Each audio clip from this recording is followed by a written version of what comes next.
Once there was a village like no other, a village of mighty giants.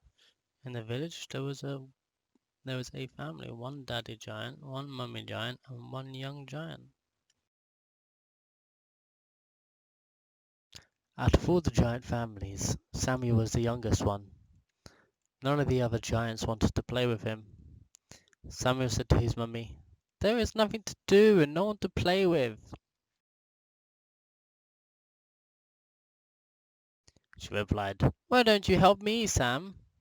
Samuel sighed, "Oh, mummy, that's not fun." Mummy Giant smiled and said, "Well, go find something to do. Just don't go too far."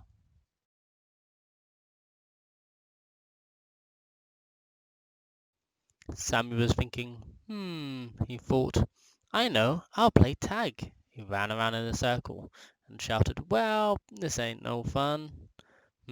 I know, he thought. "I'm going to play hide and seek." So he hid behind a tree and started to count 1 to 10. Then he opened his eyes and shouted, "Found you!" Oh, this isn't fun at all. Samuel was pacing back and forward, thinking about what he could do, when he saw a cow. "Oh no!" he cried. "Mummy is not going to be very happy. A cow has wandered off again." Samuel ran after the cow. "Come back, little cow! Don't run into the woods!" he shouted. Oh no.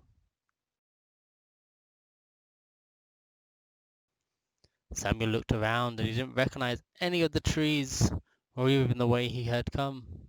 He started to get scared and he was walking for many hours.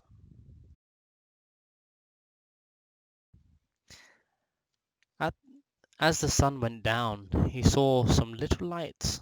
Samuel thought, "Ah, this must be my home," and he went off. He was walking through the darkness to the lights, and he stood in the village, but it was far too small and tiny, and he stood on something slimy. Samuel grumbled, "Ew," and started rubbing his slimy shoe in the fields. Tiny people came out from their tiny small houses, and they were in shock. They were scared and angry. The boy had just crushed their pumpkin patch and rubbed their slimy shoes all over the cornfield. In their anger, they grabbed their tools and started to point them at Samuel. That's not good. Samuel didn't know what he had done, and he tried to say sorry, but when he spoke, all the villagers heard a growling roar. Roar! And the tiny people started to throw things at him.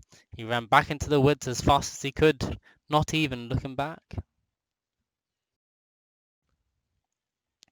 He ran so fast he tripped over a fallen tree. He fell down a small cliff and hurt his ankle. Samuel groaned, "Ouch! Please, someone help me, please!"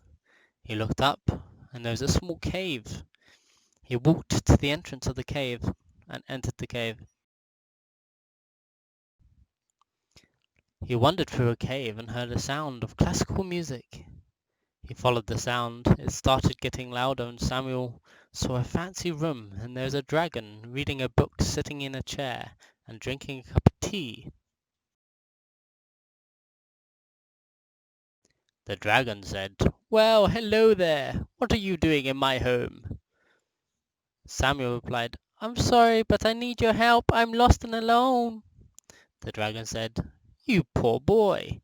Please take a seat and have a cup of tea. I'm afraid I don't have any milk." Samuel said, "Thank you, but please can you help me?" Mr. Dragon said, "Well, you see, I don't like leaving this cave, and that means I'm not going to be much use to you." At that time the boy started to begin to cry. "Oh, my dear boy," said the dragon, "please don't cry. You can live here with me if you like." Samuel begged him, "Pretty please."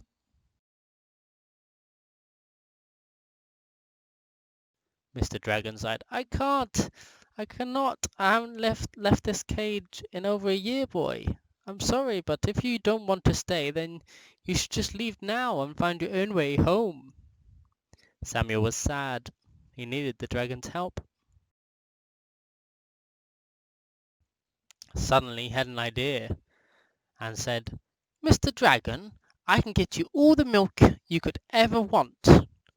Mr. Dragon's eyes raised, shouted, Milk, you say? In that case, I'll help you get back to your home, but we'll be leaving in the morning.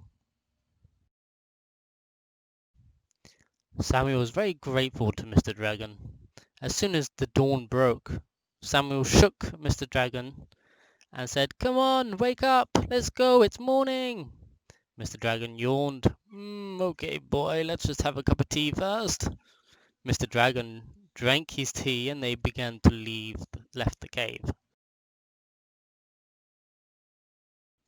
Mr. Dragon was amazed. Wow, I haven't been outside for a long time. I don't remember these flowers being here, or this tree. Samuel said, You have missed the outside, the fresh air, the view. Mr. Dragon had a tear in his eyes. Yes, I have. More than I realized. He took a deep breath and opened his wings.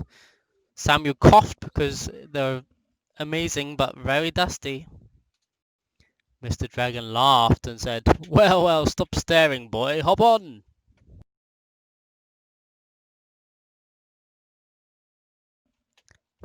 Samuel jumped on Mr. Dragon's back.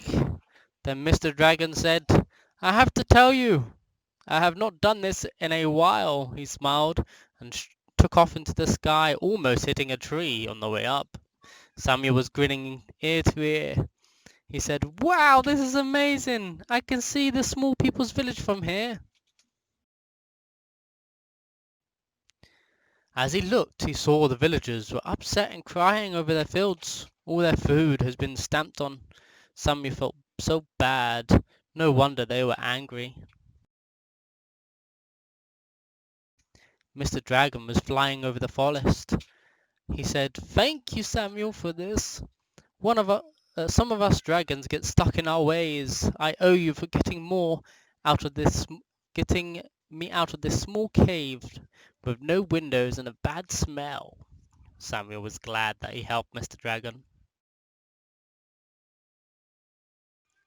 Samuel pointed with a grin in his face. Look!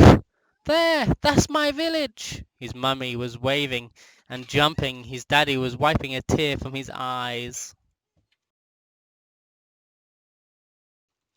Mr. Dragon landed in the village of the giants. Then Mr. Dragon said, Here we are, boy, as promised. Samuel's parents ran and grabbed him. Samuel's daddy said, Thank you, brave Mr. Dragon, for bringing my boy home to us. Is there anything we could do for you? Mr. Dragon said, I don't want anything. Then he smiled and laughed. Samuel took his daddy and said, Well, I did promise him a lifetime of our free milk. Mum said, Is that so?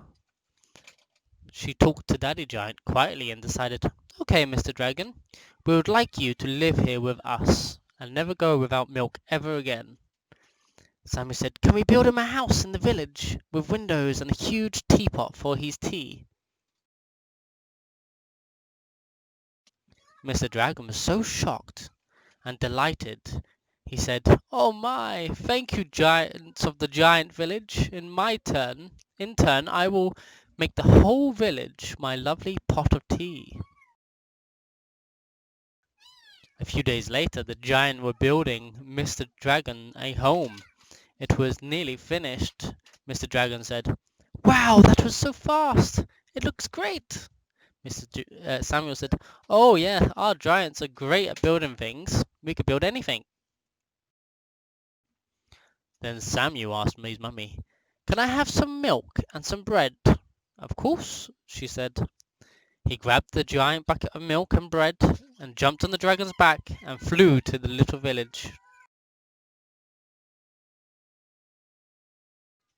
He dropped the bucket gently on the field that he had crushed. He bowed down and left just in case they were still angry. As the dragon took off, Samuel looked back and saw a small people laughing and jumping with joy. Samuel felt good that he had helped them. In the days that followed Mr. Dragon said, "Hey, do you want to play a game of tag? Hide and seek, perhaps?" And Samuel looked at Mr. Dragon. He knew that he would always have a friend to play with now. And they did, in fact, play every day, right before a lovely cup of tea, of course, the end.